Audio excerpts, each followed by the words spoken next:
बिस्मिल्लाहि वहदा वस्सलातु वस्सलामु अला मन ला नबिय्य बअदा। एक सवाल ये पूछा गया था कि ख़वातीन तरावी की नमाज किस तरह अदा करेंगी। तो इस ज़िम्न में चंद गुजारिशात अर्ज़ करना मकसूद हैं। अगर आप हज़रात चैनल पर पहली मरतबा तशरीफ़ लाए हैं तो गुजारिश ये है कि चैनल को सब्सक्राइब भी कर लीजिए और बेल के बटन को भी दबा दीजिए ताकि हर आने वाली नई वीडियो का नोटिफिकेशन आपको मिल सके। इस तरह बंदे की हौसला अफजाई होती है, इससे ज़्यादा और कोई आपसे मुतालबा नहीं है। तो बहरहाल आते हैं वापस अपने सवाल की तरफ। तो याद रखिएगा कि तरावी की नमाज अदा करने का, चाहे वो मर्द हो चाहे वो ख़वातीन हो, उनके लिए अलहदा से कोई मखसूस तरीक़ा नहीं है। हाँ, बस फ़र्क इतना है कि मर्द हज़रात के लिए तरावी एक मुस्तकिल सुन्नत मौक़दा है और मस्जिद में जाकर जमात के साथ अदा करना यह मुस्तकिल सुन्नत मौक़दा है, जबकि ख़वातीन के लिए घरों में तरावी पढ़ना यह सुन्नत मौक़दा है और उनके लिए मस्जिद में जाना मुनासिब नहीं है। इस हवाले से मैं अभी कुछ गुजारिशात और भी अर्ज़ करूँगा। तो तरावी की नमाज जो है वो 2-2 रकात करके 20 रकात मुकम्मल की जाएंगी, बिल्कुल इसी तरह जैसे हम आम नमाजें 2 रकात वाली पढ़ते हैं, बिल्कुल इसी तरह 2-2 रकात करके 20 रकात तरावी जो है वो मुकम्मल की जाएगी। और जैसा कि मैंने अर्ज़ किया कि ख़वातीन के लिए अपने घर में रहकर तरावी की नमाज पढ़ना जो है वो ज़्यादा अफजल है। इस हवाले से लोगों में एक कन्फ्यूजन पाई जाती है। लोग बाज़ हज़रात मुख्तलिफ़ अहादीस का हवाला पेश करते हैं कि जिसमें रसूलुल्लाह सल्लल्लाहु अलैहि वसल्लम के ज़माने में ख़वातीन जो हैं वो मसाजिद में भी तशरीफ़ ले जा रही हैं।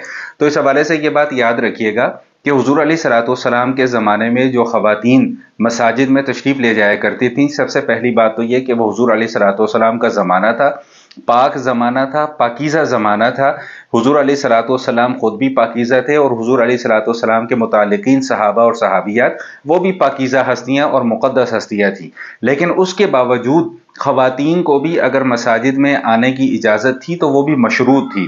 वो शराइत मुख्तलिफ़ अहादीस में ज़िक्र की गई हैं कि ख़वातीन खुशबू लगाकर बाहर ना निकलें, ज़ेब व ज़ीनत के साथ बाहर ना निकलें, नुमाइश और आराइश के साथ जो है वो बाहर ना निकलें, मस्जिद में आएँ तो मर्दों के पीछे बिल्कुल खड़ी हों, मर्दों से आगे ना आएँ और नमाज मुकम्मल होने के बाद मर्दों से पहले जो है वो निकल जाएँ। यही वजह है कि जब सूरह अहज़ाब में जो पर्दे की आयत नाजिल हुई, उसका जो पस मंज़र में जो वाक़या ज़िक्र किया जाता है वो भी इसी किस्म का वाक़या जो है वो ज़िक्र किया जाता है। यहाँ तफ़सील का मौका नहीं है, इंशाअल्लाह अगले कुछ चंद बयानात में इस हवाले से भी मुख्तसरन कुछ गुज़ारिशात अर्ज़ करूँगा।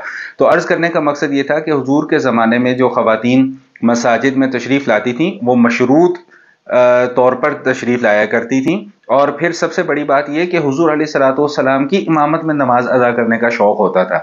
लेकिन जब हुज़ूर अलैहिस्सलातु वस्सलाम इस दुनिया से पर्दा फरमा गए तो खुद अम्मी आयशा सिद्दीक़ा रज़ी अल्लाह ताला अन्हा, सुनन अबी दाऊद की हदीस है 569 और 570 नंबर की हदीस है कि जिसमें सैयदा अम्मी आयशा सिद्दीक़ा रज़ी अल्लाह ताला अन्हा फरमाती हैं कि अगर आज के दौर में यानी उस दौर की बात, हुज़ूर अलैहिस्सलातु वस्सलाम के दुनिया से तशरीफ़ ले जाने के बाद की बात है कि वो फरमाती हैं कि अगर आज के दौर की ख़वातीन को हुज़ूर अलैहिस्सलातु वस्सलाम देख लेते तो वो ख़वातीन को मस्जिद में आने से बिल्कुल इसी तरह मना कर देते कि जिस तरह बनी इसराइल की औरतों को इबादत के लिए जाने से मना किया गया था। इस हदीस के जो रावी हैं यहया बिन सईद, वो पूछते हैं अमरा बिनते अब्दुर्रहमान, जो अम्मी आयशा सिद्दीक़ा रज़ी अल्लाह ताला अन्हा से रिवायत कर रही हैं, वो फरमाते हैं कि मैंने अमरा बिनते अब्दुर्रहमान से पूछा कि क्या वाकई बनी इसराइल की ख़वातीन को इबादत गाहों में आने से रोक दिया गया था? तो उन्होंने फरमाया कि बिल्कुल उनको मना कर दिया गया। वजह क्या थी? मना करने की वजह जो बुनियादी तौर पर मालूम होती है वो यही थी कि ख़वातीन ने उन हुदूद और क़ुयूद का लिहाज रखना छोड़ दिया कि जिसकी वजह से उनको मस्जिद में आने से मना कर दिया गया।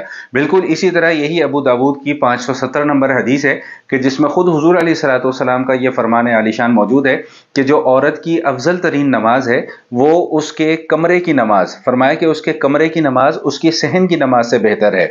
और फिर फरमाया कि कमरे में भी जो छोटी सी कोठरी है उस कोठरी की नमाज उसके कमरे से ज़्यादा अफजल है। यानी औरत छुपाने की चीज़ है और वो जितना छुपकर अपनी नमाज को अदा करेगी उतना ही ज़्यादा उसके अंदर।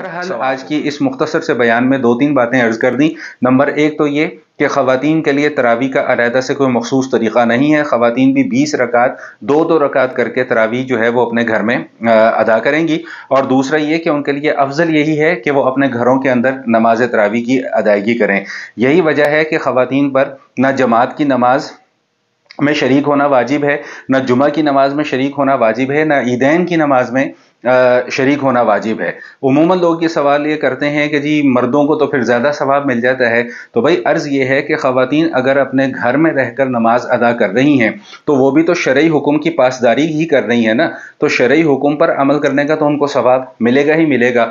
ہاں ایک بات اور ذہن میں آ گئی کہ بعض جگہوں پر یہ دیکھا گیا کہ خواتین جو ہیں وہ امامت کرواتی ہیں، اور اس کا طریقہ یہ اختیار کیا جاتا ہے کہ ایک خاتون درمیان میں کھڑی ہو جاتی ہے اور باقی خواتین اس کے ساتھ ساتھ بندی کر لیتی ہیں۔ تو یاد رکھیے گا کہ یہ طریقہ کار بھی فقہائے کرام نے مکروہ لکھا ہے، یعنی ایسا کرنا اگرچہ تعلیم کے لیے تو درست ہے، لیکن باقاعدہ طور پہ اس طرح خاتون کا جماعت کروانا جو ہے وہ ایک مکروہ عمل ہے۔ اللہ جل شانہ ہم سب کو دین کا صحیح فہم نصیب فرمائے۔ والسلام علیکم ورحمۃ اللہ وبرکاتہ۔